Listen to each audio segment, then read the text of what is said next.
We started our study on the armor of God, and last week we just kind of introduced it, and we want to go a little bit further. And I'm not going to get bogged down on just a whole lot of the things surrounding it. Let's get right into it. He says, "Stand therefore, having your loins girt about with truth." Basically, from everything that I can read and everything I study on, a girdle it's just like a belt, maybe a cloth sash or a leather strap or something that goes around your middle. And if I understand right, it was used that they would tie up their robes in it.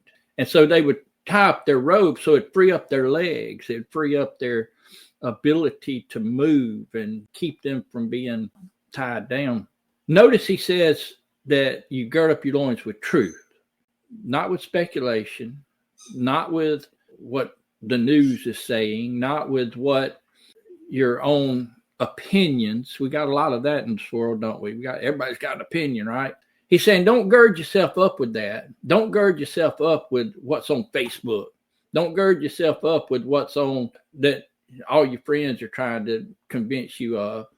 He says, gird yourself up with truth, because truth is the only thing that stands. Proverbs chapter 12, verse 19 said, "The lip of truth shall be established forever."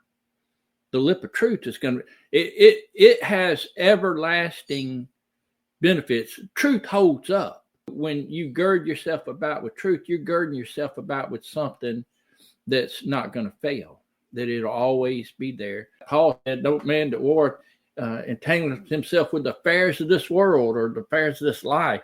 We can get so distracted with the things of this life. I've had to put things down because I've seen where they've consumed me. I love to hunt.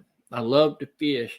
I've had to basically cut most of that nip out just out of my life because it consumes my mind.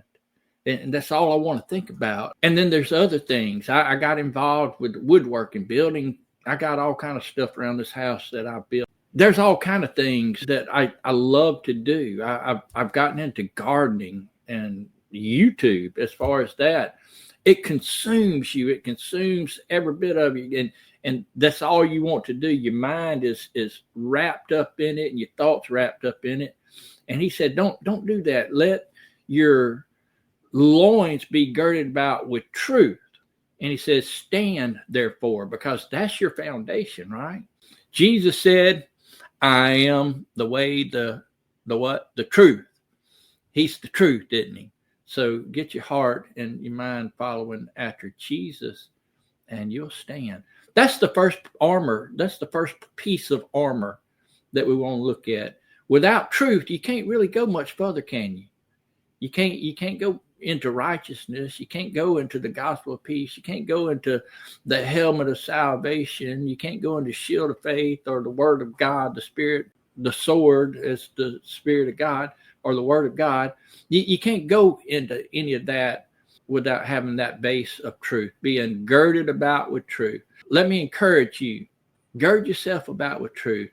The church I pastor has a Facebook page or group page, whatever they call it. I'm not real sure. Anyway, we live stream our services every Sunday and most every Sunday and most every Wednesday.